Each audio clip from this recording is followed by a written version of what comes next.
কেমন আছেন? আমরা একত্রিত বাস্তবায়নের জন্য আমরা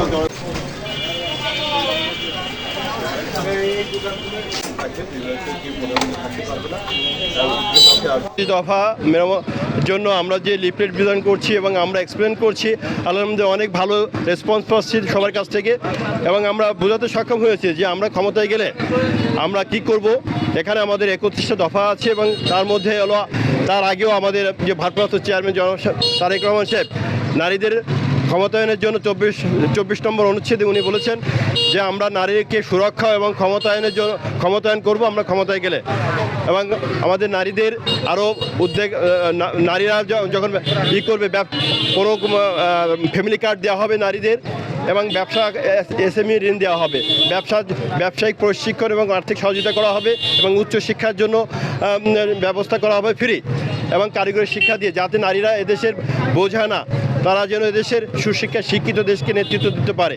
এবং আমাদের এখানে যে আমাদের সংবিধানের 31টা দফার মধ্যে যে কথাগুলো উল্লেখ আছে, এখানে সংবিধানটাকে সংস্কারের জন্য একটা নিরপেক্ষ কমিশন থাকবে এবং সম্প্রীতিমূলক একটা রাষ্ট্র কাঠামো থাকবে, যেখানে আইনসভা রাষ্ট্র কাঠামো, সম্প্রীতিমূলক রাষ্ট্র কাঠামো থাকবে, যেখানে মানুষের কথা বলার অধিকার থাকবে এবং আমরা জানি যে আমরা যদি একটা কেয়ারটেকার গভর্নমেন্টের মাধ্যমে একটা নির্বাচিত প্রতিনিধি দলের কাছে ক্ষমতা হস্তান্তর করবে, ক্ষমতার ভারসাম্য থাকবে, যেখানে মনে করেন আইনসভা, নির্বাহী বিভাগ, বিচার বিভাগের ভিতরে একটা ক্ষমতার যে দাম্ভিকতা ছিল সেই যদি এটাকে সমন্বিত করা হবে, যাতে কেউ কেউ উপর কর্তৃত্ব করে না। প্রজাতন্ত্রের রাষ্ট্রপতি, প্রধানমন্ত্রী পরিষদ থেকে শুরু করে সবার ভিতরে একটা তাদের দায়িত্ব, কর্তব্য, একটা ভারসাম্য থাকবে।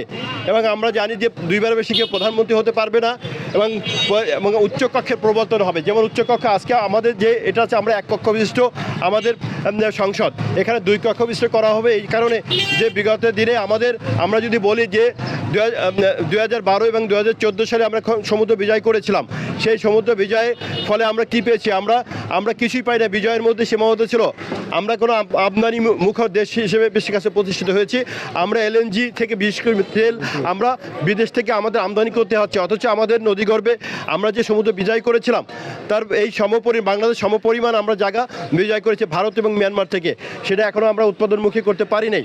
অতএব আমরা এগুলো উৎপাদনমুখী হতে আমাদের স্পেশালি দরকার। উচ্চকক্ষে কারা থাকবে? রাষ্ট্রবিজ্ঞানী, সমাজবিজ্ঞানী, অর্থনীতিবিদ, রাজনীতিবিদ এবং ডাক্তার, ইঞ্জিনিয়ার এবং বিভিন্ন স্পেশালিস্টরা থাকবে, যে যেখানে যোগ্য ঠিক সেখানে বসানো হবে। এবং নগরায়ণ করা হয়, একটা আবাসন প্রকল্প করা হবে এমনভাবে যাতে নগরায়ণ থাকে। এই নগরায়ণটা এমনভাবে হবে যাতে একটা সুষ্ঠু সমাজ ব্যবস্থা গড়ে উঠতে পারে। এইভাবে আমাদের অনেক তথ্য দেওয়া আছে আমাদের 31 দফার মধ্যে। এগুলো বলে হয়তো শেষ করা যাবে না। আমরা ইনশাআল্লাহ ক্ষমতায় গেলে আমরা 31 দফার যে স্ট্রাকচারগুলো আছে আমরা একটা বাস্তবে রূপ দেব। ধন্যবাদ।